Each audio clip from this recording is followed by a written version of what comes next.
경매가 있기 석 달 전 2021년 11월에 스니커즈들의 가격이 폭등하기도 했었습니다. 발매가가 한 22만 원 정도였었던 중고 스니커즈가요, 거래가가 한 1,100만 원 정도에 팔리기도 했답니다. 무슨 리액션을 해야 되는 거야? 세상의 모든 것들이 탄생한 이유를 밝혀드립니다. 저는 역사학자 김재현이고요. 본스토리 오늘의 주제는 리셀입니다.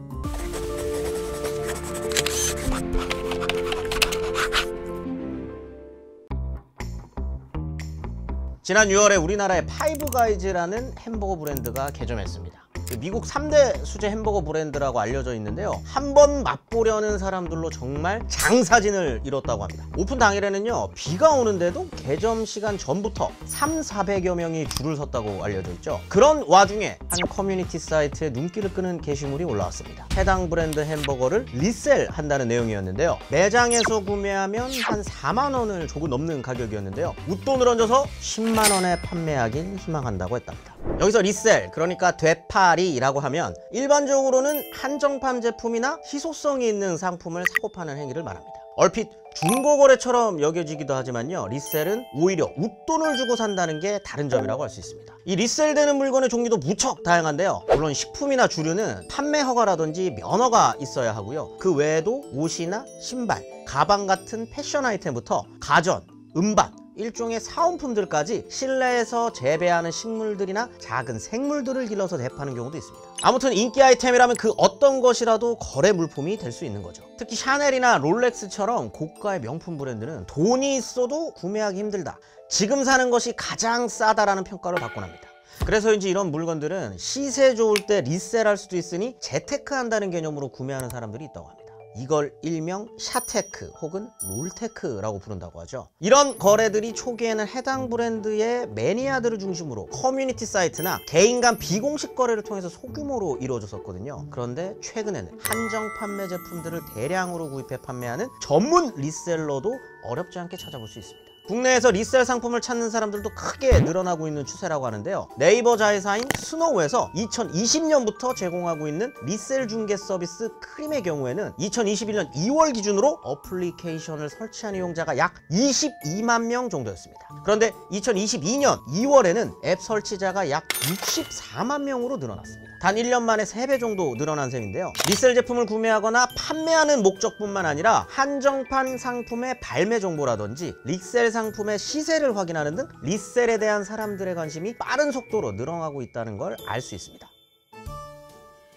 2022년에 세계 4대 경매사로 불리는 소더비에 등장한 한 스니커즈가요, 리셀 시장에서 굉장한 화제를 불러일으켰습니다. 출품된 물건은 루이비통과 나이키가 협업한 에어포스원 모델이었는데요, 낙찰가가 무려 35만 2,800달러였습니다. 우리나라 돈으로 약 4억 2천만 원 정도였고요, 경매 수수료까지 더해지면 실구매 가격은 5억 원에 달했을 것으로 추정됩니다. 억소리 나는 가격의 이유에 대해서는 여러 추측이 있습니다. 우선 이 스니커즈가 나이키 에어포스원 40주년을 기념해 제작되기도 했고요, 또 디자인을 맡았던 루이비통 최초의 흑인 수석 디자이너 버질 아블로의 유작이라는 사실이 큰 영향을 줬을 것이란 얘기들이 좀 있습니다. 그도 그럴 것이 실제로 경매가 있기 석 달 전 2021년 11월에 이 디자이너의 사망 소식이 알려지자마자 국내에서는 그가 제작한 스니커즈들의 가격이 폭등하기도 했었습니다. 어느 정도였냐면 이 적게는 2~3배에서 많게는 50배 정도까지 뛰었다고 하니까요, 실제로 발매가가 한 22만 원 정도였었던 중고 스니커즈가요, 거래가가 한 1,100만 원 정도에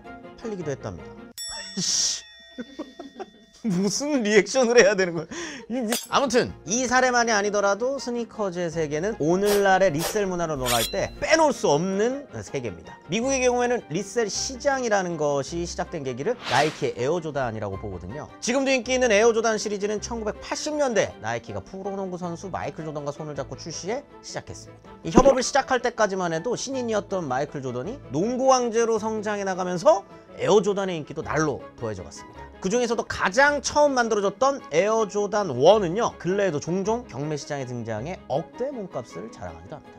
국내에서는 2000년대 중반부터 커뮤니티 사이트를 통해서 신발 매니아들이 중고품을 거래하기 시작한 걸 리셀 문화의 시초로 보고 있습니다. 아무래도 마니아들의 세계이다 보니까 얼마나 많은 물품들이 어떤 가격에 거래되는지 가늠하기는 좀 어렵습니다. 그러던 중 2015년에 스니커즈 마니아들을 설레게 하는 소식이 들려왔습니다. 바로 에어조던 한정판 시리즈 중 2가지 모델 157켤레를 국내에서 판매한다고 예고한 겁니다. 이른 아침부터 매장 앞에 상품을 구매할 수 있는 추천권을 받기 위해서 수백 명의 사람들이 줄을 선 것도 화제였는데요. 뜻밖의 상황이 더욱 주목을 받기도 했습니다. 바로 이 제품들이 판매된 당일 오후 중고거래 사이트에 정가보다 비싼 가격에 해당 제품이 판매되고 있었기 때문입니다. 암암리에 활동하고 있던 리셀러들의 존재를 대중들이 알게 된 거죠. 이 시기부터 없어서 못 파는 지경이라는 한정판 혹은 인기 품목들은 중고시장을 통해 활발하게 거래되는 모습을 쉽게 찾아볼 수 있게 됐습니다. 빅뱅의 G드래곤의 SNS에 게시된 사진 속 그 스니커즈, 스파 브랜드 H&M이 명품 브랜드인 발망과 협업한 의류, 심지어 평창올림픽을 기념해 제작된 롱패딩까지, 이외에도 리셀의 범주는 대중이 원하는 다양한 품목으로 번져나가게 됩니다.